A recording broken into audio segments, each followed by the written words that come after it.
parti. Donc voilà, on retourne sur pas mal de choses, sur déjà le combat Saturne. Donc Saturne est tombé dans l'eau. Donc il y a un monde où Saturne ne se relève pas et qu'on ne le voit plus jamais de toutes nos vies. Ça m'étonnerait, mais il y a un monde où c'est ce qui va vraiment se passer. Ce qui va vraiment se passer. Ou qui va prendre une cicatrice ou quelque chose comme ça. S'il tombe dans l'eau, potentiellement que ses blessures vont être réelles. Hein. Peut-être qu'il va perdre une jambe étant donné qu'il a perdu des pattes et que du coup il tombe dans l'eau. Il va du coup avoir une séquelle. Ou sinon, tout simplement, il craint pas l'eau, comme tous les Gorosei. Et ça ferait d'eux les personnes les plus légendaires en termes de résistance et de puissance. En tout cas, c'est ce que je pense intimement. Donc voilà, ensuite on a un combat sérieux donc, entre Bonnie et Saturne. On comprend que là, il y a toute la symbolique par rapport au passé de Kuma et que la finalité devait arriver, ce qui devait arriver arriva et forcément Bonnie arrive à se venger entre guillemets. Donc ça, c'est assez cool. Ça, c'est assez cool. Ensuite, on a le message de Vegapunk qui nous donne beaucoup d'informations, mais surtout les informations par rapport à tout ce qu'on a eu. C'est-à-dire que là, c'est plus un résumé d'informations, c'est pas plus que des nouvelles informations. On a donc le secret révélé par rapport aux armes antiques et au One Piece. On a aussi le secret qui a été révélé sur le fait que le One Piece, réellement, est la clé pour gagner la guerre. Je pense que celui qui trouvera le One Piece découvrira pas que le One Piece, mais découvrira aussi la puissance de l'ancien royaume et tout ce qui s'ensuit. On a aussi une espèce de vague de piraterie qui a l'air de renaître via le message de Vegapunk. J'ai l'impression que Vegapunk reprend le flambeau. On a eu donc au début Roger, évidemment. Ensuite, on a eu Barbe Blanche. Et là, je pense que Vegapunk a lancé la dernière. De toute façon, à chaque fois que quelqu'un parle du One Piece, une grande vague de piraterie débute. Donc voilà, tout ça pour vous dire que voilà, le message de Vegapunk a réussi à se terminer et à se transmettre. Malgré le fait qu'on n'ait pas toutes les informations, évidemment, on a quand même, pour moi, je pense, les informations les plus importantes. Donc voilà. Ensuite, on a eu des révélations par rapport aux races et leur importance. Donc là, on commence à vraiment cerner la fin de One Piece. On sait que toutes les races qui ont été persécutées par le gouvernement mondial vont s'allier aujourd'hui pour perpétuer la mémoire de leurs ancêtres. Et du coup, on aura donc toutes ces races-là qui vont s'allier à Luffy. Donc ça, c'est une certitude. Et potentiellement que Barbe Noire pourrait s'allier au G, mais moi je n'y pense pas. Pourquoi ? Parce qu'il y a un G qui s'est plutôt allié avec le gouvernement mondial, et c'était Nefertari G. Lily. Et on sait que Vivi, elle va pas s'allier avec le gouvernement mondial, surtout après la mort de ses parents, de son père plutôt. Je pense sincèrement que là, la personne qui va faire office de lien entre le gouvernement mondial et les G sera Barbe Noire, ce qui pour moi serait logique. Voilà, on aurait donc un joli parallèle entre les deux, et on aurait donc le roi du monde avec les Tenryubito, et on aurait donc Joy Boy, Nika, Luffy dans la même personne qui lui s'allierait avec toutes les races descendantes des races persécutées et sûrement des descendantes des gens qui ont lutté contre le gouvernement mondial il y a de ça 800 ans, 800-900 ans, et du coup au final je pense que tout ça vont s'affronter pour la grande guerre finale de One Piece, mais c'est pas la première guerre finale parce que pour moi il y aura une guerre juste avant pour le One Piece. Je pense que là ça nous tease en même temps ce qui va se passer à la fin du manga, mais ça nous tease aussi ce qui va se passer juste avant la capture entre guillemets du One Piece. Donc voilà, en tout cas ce qui est sûr maintenant, ce qui est avéré, je suis assez content, voilà, c'est prouvé, on en est sûr, le One Piece sera donc bel et bien avant la fin du manga, la grande guerre de fin du manga. Donc voilà, pour tous ceux qui pensaient le contraire, je suis désolé les gars, mais maintenant on est acté, on sait que le One Piece doit servir pour la grande guerre. Donc voilà, l'ordre est bel et bien celui qu'on avait annoncé depuis très très longtemps, je suis assez content. Et en même temps, je suis tout à fait pas surpris parce que le contraire m'aurait étonné de ouf. Pour moi, la seule manière pour que ça se passe, c'était comme je vous l'ai dit, que le One Piece se trouve pas à Raftel. Et qu'à Raftel, on n'ait que les secrets du monde, par exemple. Sauf que là, on a une révélation par rapport à la personne qui s'emparera du One Piece. Donc, c'est parti. Une fois qu'on a dit ça, donc on revient vite fait sur le combat Bonnie-Saturne. Saturne tombe dans l'eau, donc est-ce que Saturne est invincible et insensible à l'eau? Ce qui pourrait être vraiment lourd, hein. Moi j'aimerais trop. Ça donnerait vraiment ce côté immortel et zéro point faible. Mais évidemment, comme Oda l'a dit lui-même, ils ont tous un point faible, les Korosei. Mais pour l'instant, il est pas encore découvert. On verra. Si c'est l'eau, bah, ce serait logique parce que voilà, on connaît pas d'autres points faibles possibles. Mais si c'est pas l'eau, là, ça serait lourd. Pourquoi? Parce que ça expliquerait que Imu est bel et bien un lien avec la mer, que le fait qu'elle veut recouvrir la terre entière d'eau, c'est une cohérence, tu vois. Tout ça, ça rentrerait dans l'ordre correctement, et qu'elle soit à la tête des fruits du démon parce que voilà.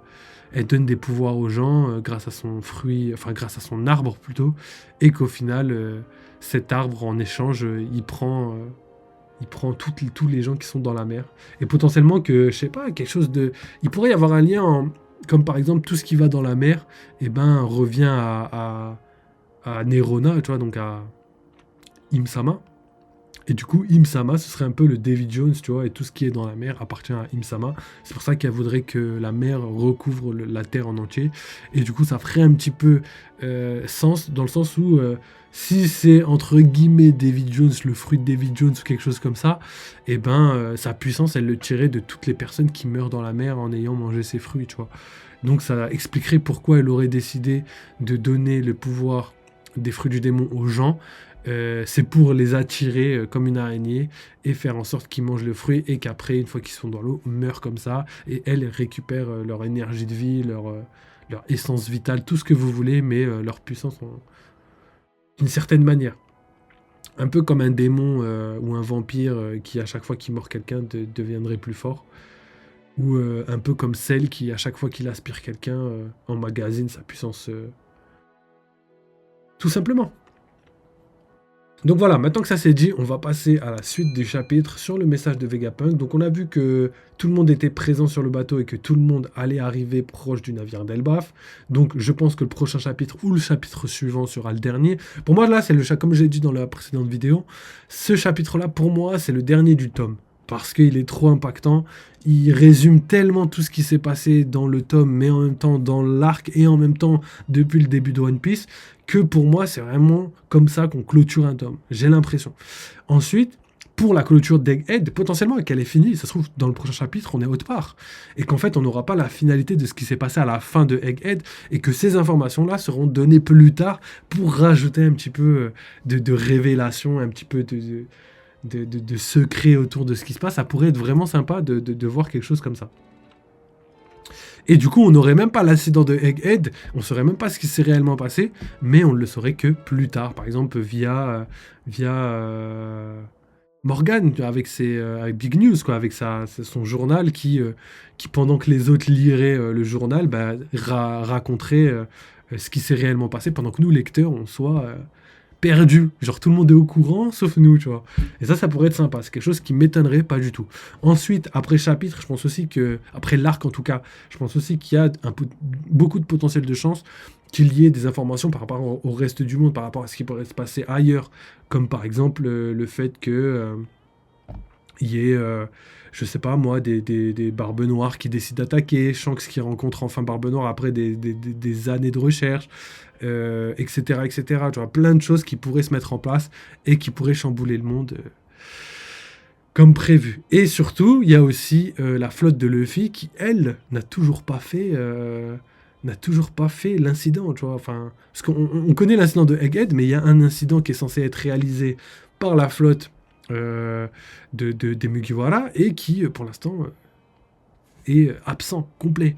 Donc potentiellement qu'il y aura un lien et qu'ils vont pouvoir venir, ce qui n'est pas du tout impossible, mais potentiellement que ils ont un rôle à jouer plus tard, peut-être pendant le Royal Rumble, comme je vous ai dit, peut-être à Elbaf, peut-être plus tard, hein, peut-être à la fin du manga, potentiellement, même si ça m'étonnerait. Mais voilà, en tout cas, tout ça pour vous dire que c'est des choses qui ont été teasées et qui sont toujours pas réalisées, donc gardez bien ça en tête, parce que ça pourrait arriver même dans le prochain chapitre. Donc voilà. Ensuite, on a donc les réactions du monde entier et évidemment la dernière page avec tous les capitaines, enfin je dirais pas capitaines, mais toutes les personnes les plus importantes du monde.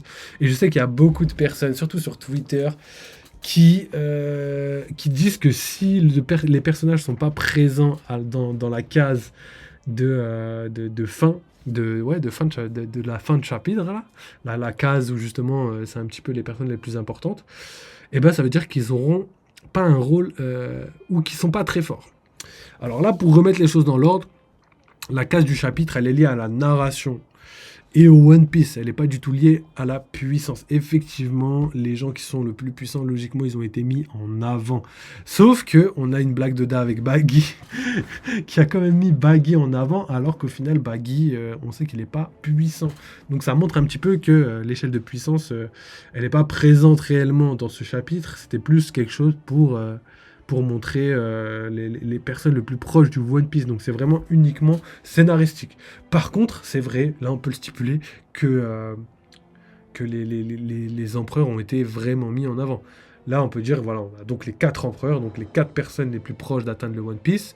Donc de toute façon, pour moi, il faut être empereur pour atteindre le One Piece. Donc ça, c'est les 4 équipages qui, pour moi, seront en course pour la fin du manga. Et pour moi, pourraient arriver à rafter tous, pas en même temps en tout cas, mais tous.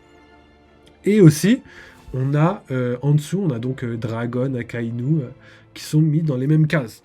Et là, en fait, si je suis la logique des personnes qui pensent que les personnes, enfin en tout cas que les empereurs ont été mis en avant et qui sont au-dessus du monde, ça voudrait dire que Dragon et Akainu sont à peu près de la même force, et ça ferait baisser un petit peu la puissance de Dragon.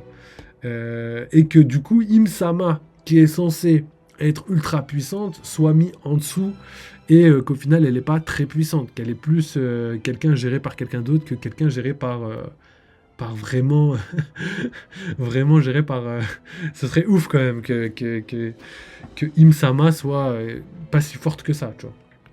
Donc à voir, hein, ce qui n'est pas impossible évidemment, hein, même ce qui est même possible, mais rappelez-vous quand même que Im-sama, c'est pas n'importe qui. Étant donné la puissance des Gorosei, je pense quand même que vous pouvez vous douter que Im-sama est très très forte. Et pour les personnes qui pensent que Im-sama est pas forte, rappelez-vous juste qu'elle s'est transformée à la rêverie et que c'est elle qui a blessé Sabo. Sabo qui a appelé l'Empereur des Flammes. Et quand on a appelé l'Empereur des Flammes et qu'on se fait one-shot par quelqu'un d'autre, alors qu'il a tout ce qui est acquis, tout ça, il a tout. Il n'a pas pu l'esquiver quand même.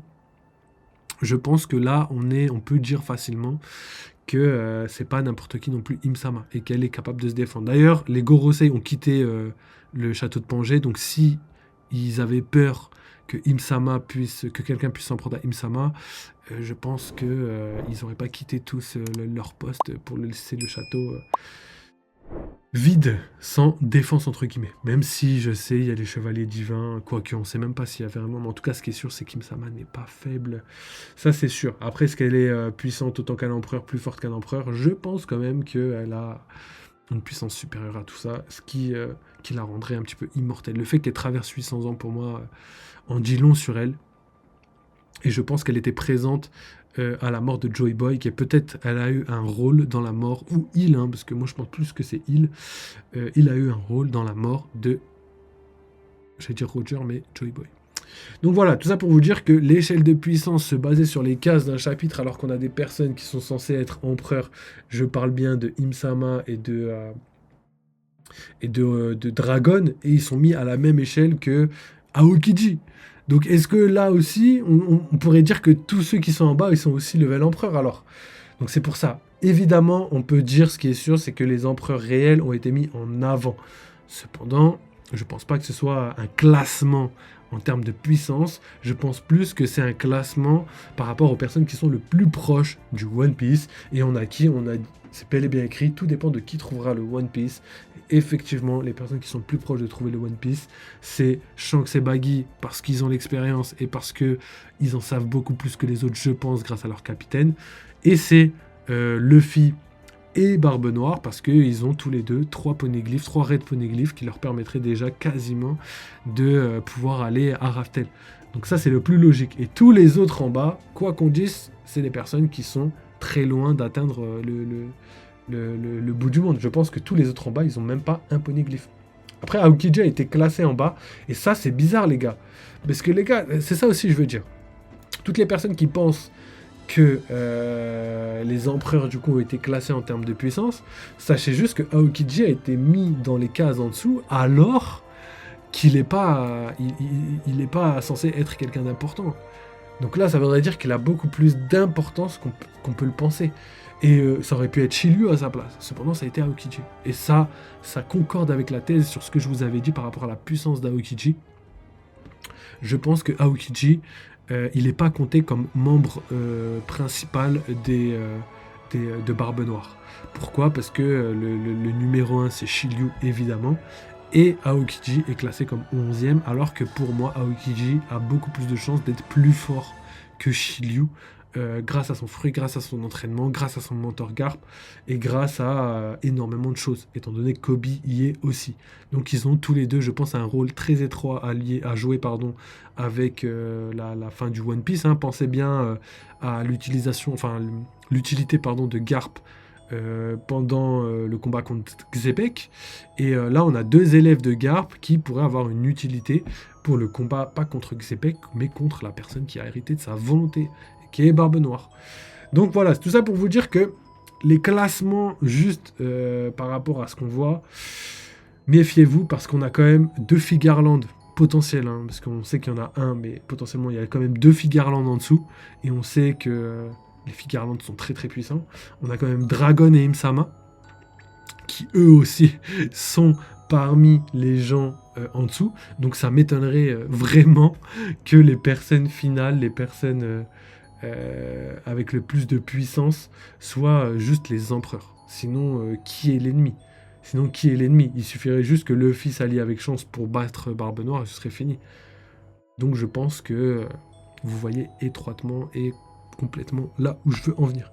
Donc voilà, je pense qu'on a fait le tour sur ce que j'avais à dire par rapport à tout ça. Vous faites pas piéger par les échelles de puissance, étant donné que c'est pas ce que le chapitre veut montrer. On n'a pas parlé de power scaling dans ce chapitre. Pourquoi? Parce qu'il n'y en a pas vraiment. Là, ce qu'on voit, c'est plutôt les personnes qui sont le plus proches d'atteindre le One Piece. Et la phrase parle d'elle-même. La phrase, c'est tout dépend qui trouvera le One Piece. Et les personnes qui ont été mises en avant, c'est les personnes qui sont le plus proches. On a donc Baggy et Shanks, Barbe Noire et Luffy. Et en dessous, on a donc Imsama, Dragon, Akainu, Aokiji, Sabo et Kobe. Donc je pense qu'ils auront tous un rôle étroit à jouer et qu'ils auront tous leur adversaire. On a donc, moi je vois bien Sabo contre Akainu, ce qui est totalement logique, et que Sabo, la finalité de l'œuvre, veuille qu'il devienne puissance empereur parce qu'il s'appelle l'empereur des flammes, et que du coup Akainu soit level empereur, mais potentiellement l'empereur le plus faible de tous, et qu'on ait par exemple Dragon contre Imsama. Garling, je le vois bien contre Shanks. Et Kobe, je le vois bien allié à Luffy contre Barbe Noire. Et après, on a donc... il nous reste Aokiji et Baggy, qui pourraient se livrer un combat tous les deux. Ce serait quand même ouf.